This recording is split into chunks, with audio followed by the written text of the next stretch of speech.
Hello, welcome to September 2024. If you're finding this at a different time, just know that there's likely something here for you. And come on in and let's take a look. So, the other day I felt drawn to doing an intuitive reading, tuning in to share a video on YouTube. So, I did what I usually do, which is I get my cards out. So, I wouldn't call myself a tarot reader, but I use tarot in the work that I do in helping clients to make big changes in their lives by addressing the things that are in the way that they don't see. So I got my cards out. I said, okay, if I'm supposed to speak about something, what the hell am I going to speak about? So the title of this I called The Hidden Hands Invitation to Take a Stand. And I want to show you how I came up with that just so that you can get a sense of where I'm coming from. Now, let me just show these cards to you. First of all was the Wheel of Fortune, the Fool card, and the Seven of Wands.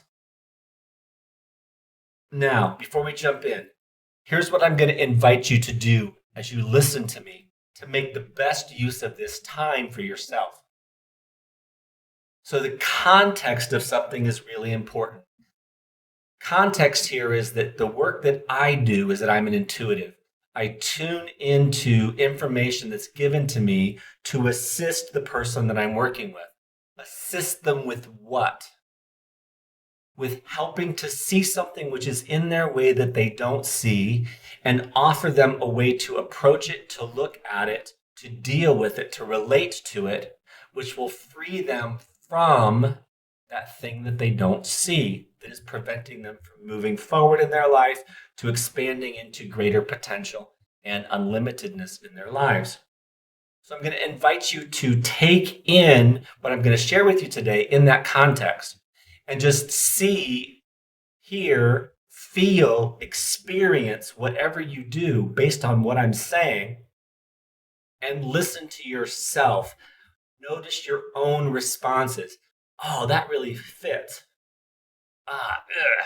Just notice all those responses because they're trying to help you. And then I will tune in as we wrap this up to see what can be offered to you as helpful suggestions or perspectives or approaches forward in your life. Okay? Now, the second thing, I'm going to invite you to come on in with openness, with curiosity, with interest, and just take in what I'm saying. What I mean by that is don't just believe that what I'm saying is true and has and means something for you. Not that way. It's just take in the words and then notice what happens for you as you do. Great. You ready to go? Let's jump in. So, this is how I got this message. So, Wheel of Fortune is all about things moving forward. Like the time is right. It's time. It could be the idea of destiny. It's just time. And the thing I got about the hidden hand is in this card. I don't know if you can see it. There's all of these kind of ghostly hands here. I can see it there. Pair of hands, pair of hands, pair of hands. So the hidden hands, invitation. Life is pulling us forward into something. The Fool, an invitation to something new. To what? To take a stand. The Seven of Wands means to basically to stand in what you know, what's important to you, to dare to be true to yourself, even in the face of opposition. So the hidden hands, invitation to take a stand. The Fool is a naive energy. It's a naive, open, curious relationship to life. Be open and curious here with me. Before I started to record this, I pulled some cards, so it'd save us a little time to get started. Okay, what's the deal here? What are we looking at? So that's the context. Now let's see where we go from here. Eight of Swords, being stuck because of our own thinking. The greatness of us, the expansive nature of us, is caught in something that is limited. And that thing that we're caught in is one that has to do with beliefs, attitudes, opinions. There's a sense of being stuck when one wants to expand or move forward.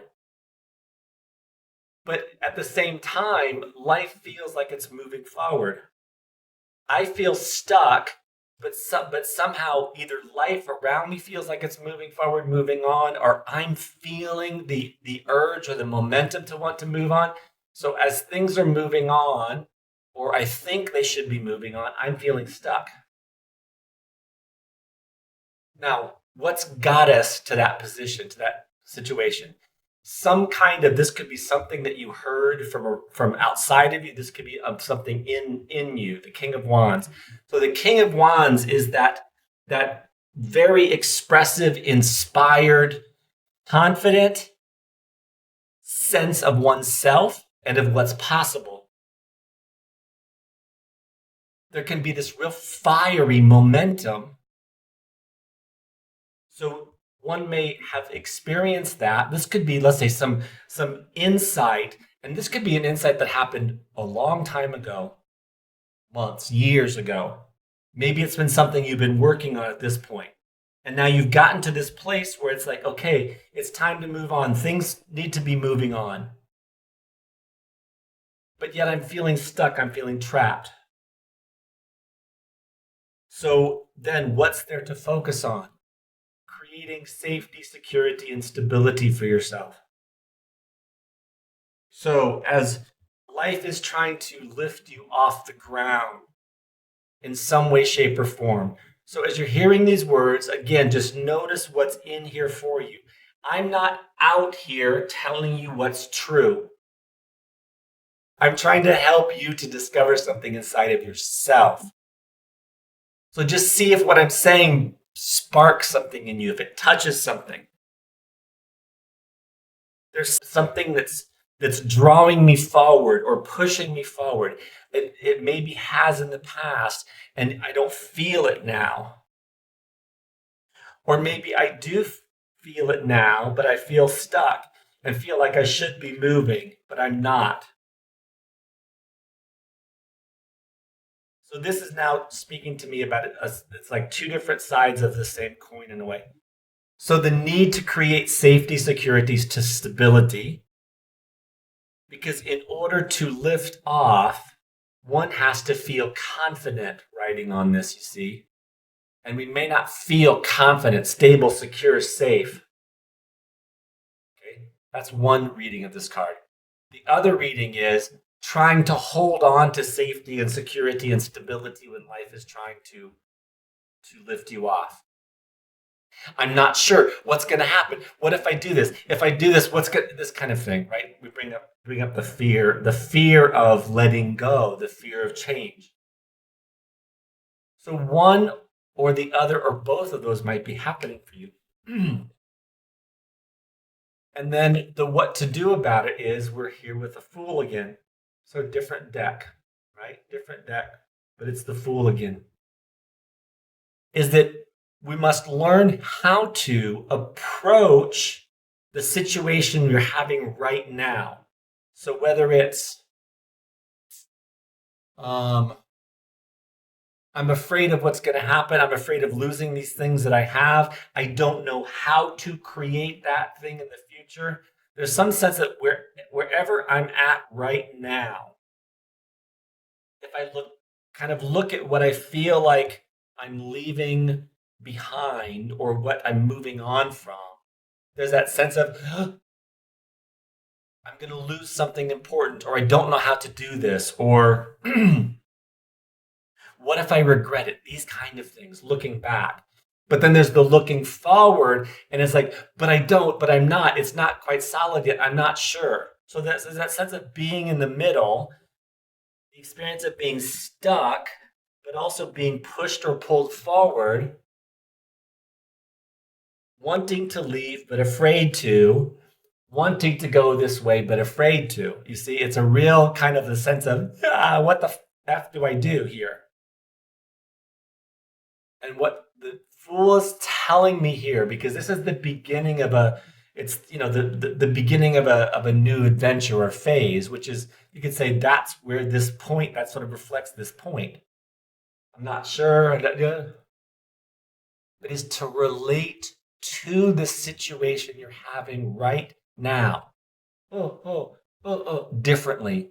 Because the way you're relating to the challenge of not knowing, not being sure, not feeling confident, some amount of trust, feeling like you need to trust more, like any of this stuff, right? There's a way that you're relating to all of that, which is keeping you stuck. So if you think about it like you're in it, I need to, I should, I have to, but I can't, right? You're in something and you're relating to all of it as if it's true. And what this is saying is, hold on a second. Imagine yourself taking one step, maybe two steps back from that experience you were just in and look at it and treat it like you're a third person over here looking at the you that was just stuck in that place right there. Sorry, I don't know what you were looking at when I did that. I wasn't looking at the thing. I had to stare at the top of my head for a while. But look at yourself in that place and do it like you would be like a sports commentator. And I mean this literally. If this is resonating for you, the message is coming through. This is what there is to do about this right now.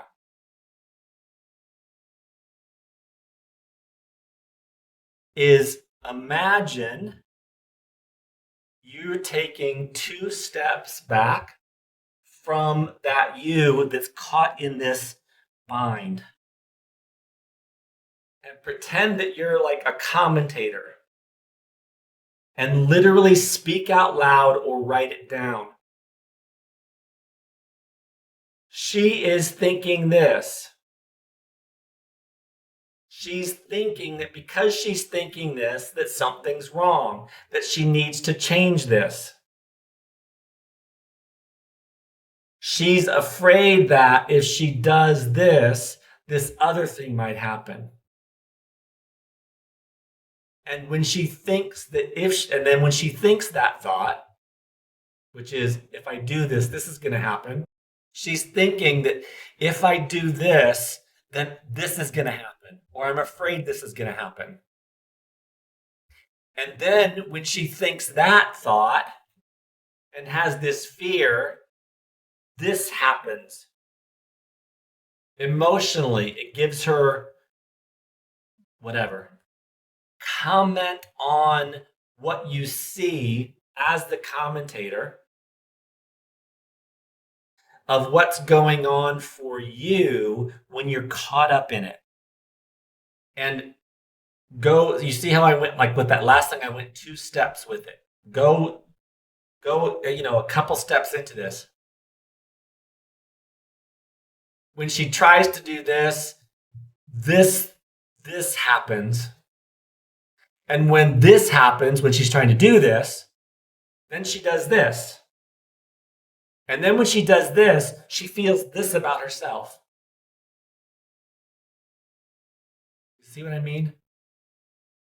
When you're trying this, you might find it challenging. Just understand that.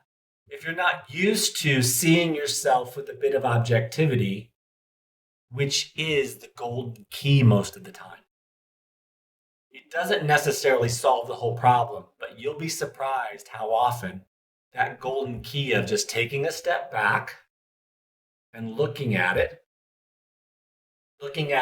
objectively, as if you're some third person just commenting on it, looking at it with care and compassion. Wow, that's really challenging. Yep, that's challenging. Look, she's really having a hard time with it. Care and compassion, the kind of vibe you have about it, versus judgmentalism, harshness, which is often the voice which is playing in our head. So watch out for that as you're stepping back and looking at this with the commentator's eye. Notice it's like, yeah. And when she does that, then she just gives herself a really hard time. It feels like she feels like she's a piece of shit. So as you practice doing this, where's my card? All of these things that I'm describing as I'm stepping back and commenting them, all of those things are this cage. All of those things are this cage. Now, see, the cage is open. So if this one would simply realize, oh, the cage is open, and get out, come on out here, over here, and comment on what they see of when that person's in that cage. This is exactly what I'm talking about. And when you're over here commenting on what you see of when that person's in that cage doing this, believing all that, feeling down, where are you when you do that? You're not in the cage. You're out here. So that's what's coming through. I'm going to pull some last cards here, just a second, for parting words. But try that on. See how that supports you. Notice what changes as you do that. And just know that doing this once isn't probably going to fix it for you. But doing it over and over will begin to change something quite more than you imagine. Because when you're not believing in the cage, and so when you're in here, you have certain kind of thoughts and you see it a certain way. When you're out here commenting on it, there's more space, there's more openness, there's more room to see something differently about the whole situation, get insight, see ways forward that you can't see here. So, okay. So as I was shuffling, a card popped out. And I'm not going to try to tie this into what I was just talking about because it would take me too long to do that. And I'm just going to leave this as it is. Here's the card that pops out, is the Emperor. So the thing about this that sticks out for me is, if you see the, what is it? I guess it's his castle on his head. This is saying, inviting you to say, what kind of castle do you want? And I don't just mean a home, but it could include that. Like, what does your sense of being at home in yourself, what do you want that to feel like? What do you want that to feel like? Being just at home, at ease, being who you are as you are in his funkiness, right? Feeling at home in your life. What would you like that to look like and feel like? Okay, so I'm going to invite you to be thinking about that. Now I'm being shown how to tie this back in. All that stuff that we talked about before. The way to give you the aha, I'm in the cage. I need to step back a couple steps and describe as a commentator what was happening there. Is when you are not feeling like you are the person completely in charge of their life, feeling very at home, living as the confident, poised, at ease, empowered person I want to be. So that may be a lot of your day at certain points in your life. Okay? So beautiful. So I'm going to invite you to check below or somewhere near wherever this video is showing up. And please click and sign yourself up for my, so that I can be in touch with you with more of what I'm sharing here. As I release more videos or do other things which might be of help to you, that I can let you know about that. So please take a minute to do that. And if this is on some place where you can like and share and subscribe, I'm going to ask you to do that, please. Because that will help me. It will help you.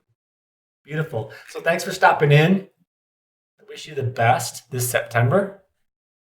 And if you'd like to get some personal guidance from me, there'll be a place somewhere around here where you can take a look and see what ways I can support you in your own personal journey. Great. Thanks for stopping by. So long for now.